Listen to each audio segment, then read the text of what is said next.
Indian terror attack not carried out by Mossad and the CIA to manipulate Indian affairs. Iraqi democracy not a pointless charade propped up by American money and military might. In the UK, economic rescue package causes bankruptcies and job losses. Prevents them.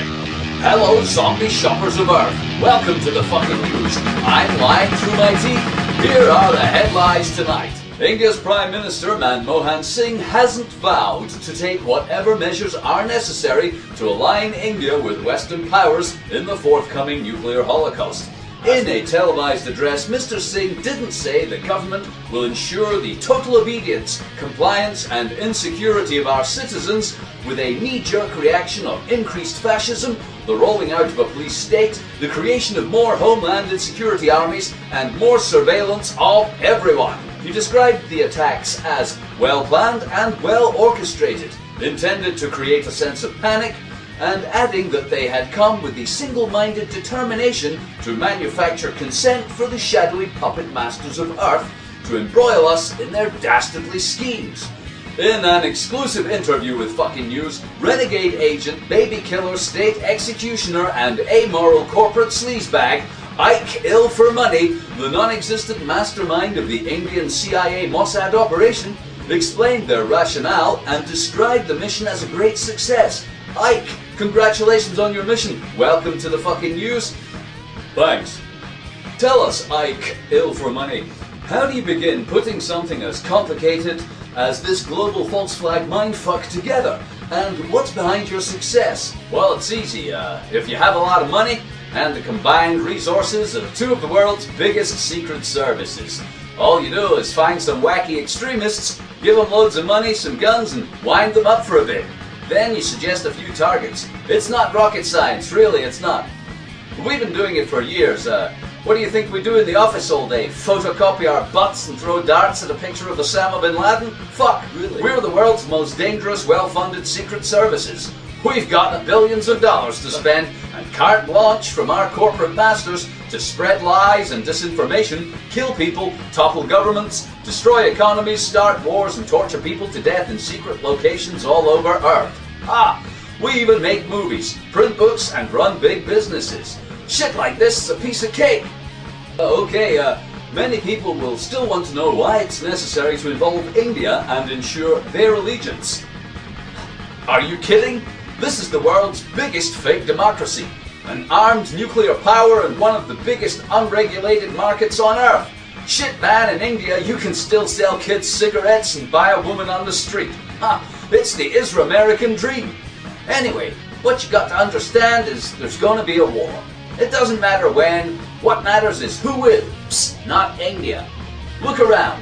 We like war. My boss likes war. War is good for business. War allows us to control more people and make more laws restricting freedom and reducing the population. I don't want to get into all of that just now, but I think you'll understand once we get the ball rolling. Okay, listen up. I gotta go now. Africa needs some more piracy and refugees.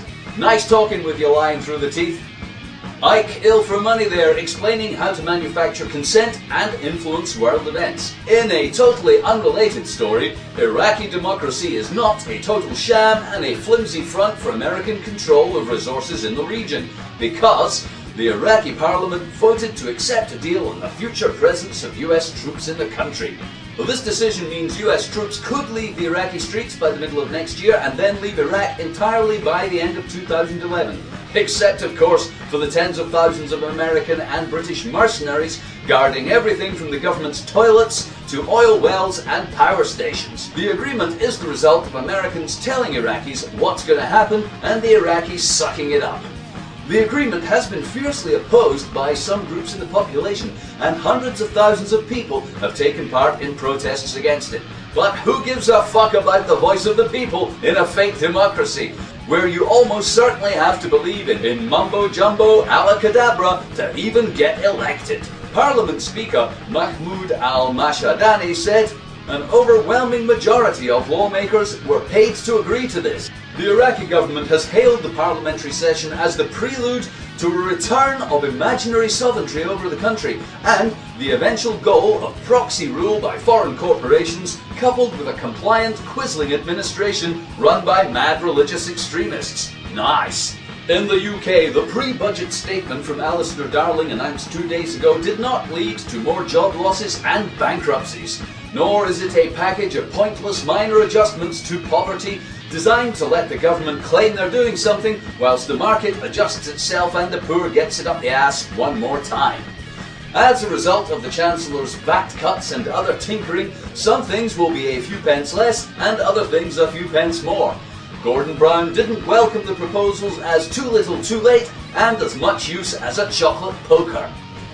The opposition called for more pies and tax cuts for rich people, going on not to say harumph, ya boo, oik oik. The real rulers of Earth have called the measures irrelevant posturing, in the face of us few wealthy bankers who control the world's economies, not adding that what's important is that people keep thinking that having a job is necessary, that they need to be cared for by the state, and that without jobs and shops we will all die.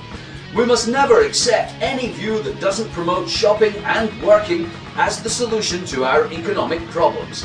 Slaves, I mean people with jobs, and buying shit, I mean goods in the shops, is what keeps the make shit eat shit economy going.